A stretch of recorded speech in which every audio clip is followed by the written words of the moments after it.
How's it going, guys? Welcome to the Weeb Lounge. I am Nick, and in this Christmas edition character spotlight, we got a great present. It is in the form of Pecorine Christmas edition. All I wanted for Christmas were two big tit. I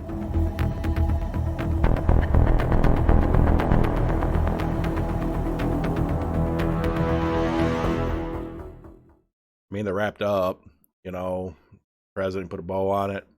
Fine, you can give those away, can't you? Not the surgical one. Never mind. All right, guys. It is Christmas Pecorine. I was kind of surprised that we haven't got this character like ages ago, like one of the first super characters or whatever for Christmas and stuff. But historically, Christmas characters have been kind of bad. At least the first couple of years, they were just horrible. And I mean, god awful. Christmas Chica is horrible. I don't care what anybody says. It's bad. And until we get a 6-star edition, then it'll still be bad. Take my word on that. Okay, so you got yourself some Christmas Peco. I like myself some Christmas Peco. And I have to find Christmas Peco because I was not prepared for this. Okay, got her to rank 30. That's where I'm leaving her for now. Maxed out, all that good stuff. Let's go ahead, get into the skills. Skill number 1, Royal Affection. Heals the target with the lowest hit points and buffs both physical and magic defense to all allies in range of the target healed character. Okay. We know about the vicinity kind of buffs and everything, right? And everything. I'll get into the description as to the range of this thing or whatever in a bit, because here to here, that kind of thing, right? I'll get into it. Skill number 2, Frozen Slush. It is a single target magic damage attack. Yes, it's a Peco that does magic damage. Also gives all allies in her immediate vicinity an all damage barrier, physical and magic, and a small technique point gauge charge, about 50. Pretty useful skill, and she's got an awful lot of defense going for her, so this is actually pretty nice, especially in high damage combat. Okay, EX skill. They actually mixed it up a little bit. Not that it's a big deal, but EX skill increases physical defense power. If you happen to have her at 5 stars, it greatly increases physical defense power and even throws in a little bit of magic defense for you. Okay, at least they mixed it up a little bit this time. I mean, it's a tank character. It's basically a magic tank, but it could do both or whatever. I'm getting into that. Union Burst, Precious Strike. When you slice somebody with a sword, there's nothing really precious about it. Just think about it. Just unless it's like a Nerf bat or something. Yeah, and those can hurt too if you get them wet. Don't ask me how I know this. It is a large single target magic damage attack and magic defense debuff. It also heals herself along with a 15% physical and magic damage cut effect. Okay, you don't see the cut effects that much. That means regardless of whatever damage she takes, 15% of it off the top ain't getting done. Okay, it's not like it's kind of what is the difference between that and magic defense? Because magic defense reduces damage. This reduces damage percentage wise. Maybe it's percentage wise is on top of the magic defense, and there's math involved, which no, we're not doing the math. I ain't worried about the math. Math is bad. Let's go ahead and go throw her in. Peco needs to do a hard mode Peco. Oh god. I gotta get my mind out of the gutter. I'm thinking of things in the gutter that I don't know what's in the gutter.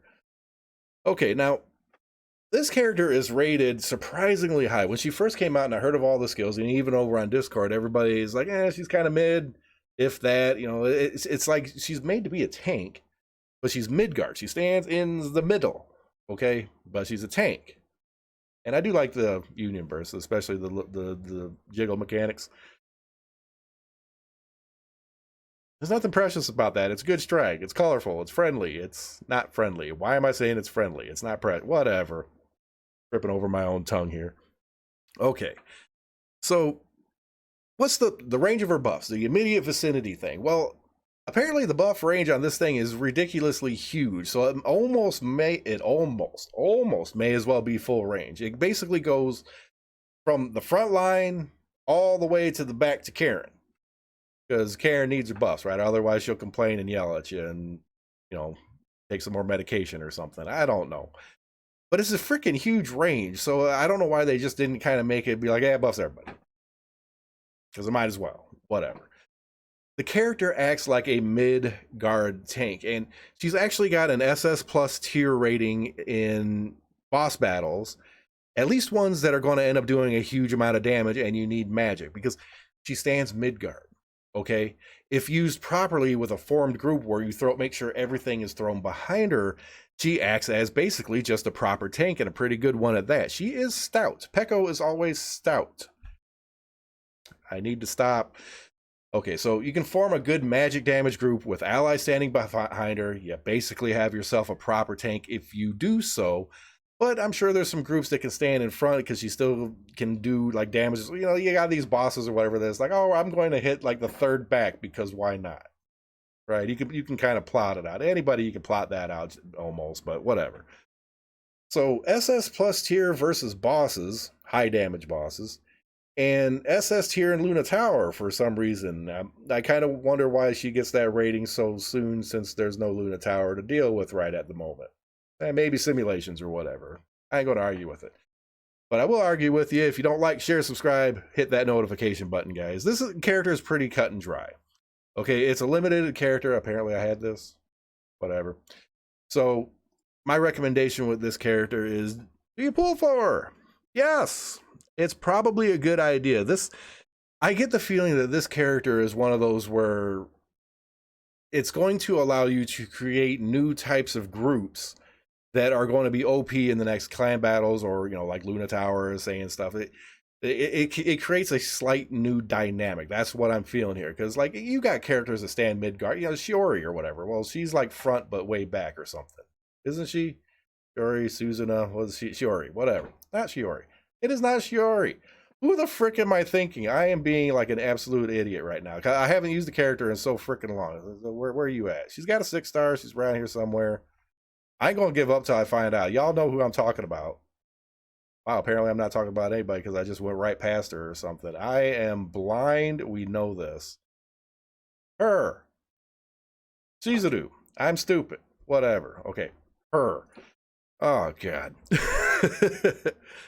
Okay, well, anyways, this character is a good character. It is a good present to get for yourself if you decide to do some gacha rolls. I do recommend getting her. Like I said, it's going to be a dynamic change, and if she ends up being able to do proper magic damage, I mean, that's what she does in a magic damage group. And a lot of our magic damage groups like don't really have a tank. Like New Year's Nyne is always getting kind of thrown out there as a tank, and she's not really meant to be.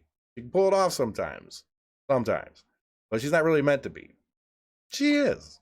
There you go. Replacement for New Year's Nyne, and who knows, maybe your survivability goes up and you can actually kill that stupid orc with the axe that wants to one-shot you every freaking clan battle.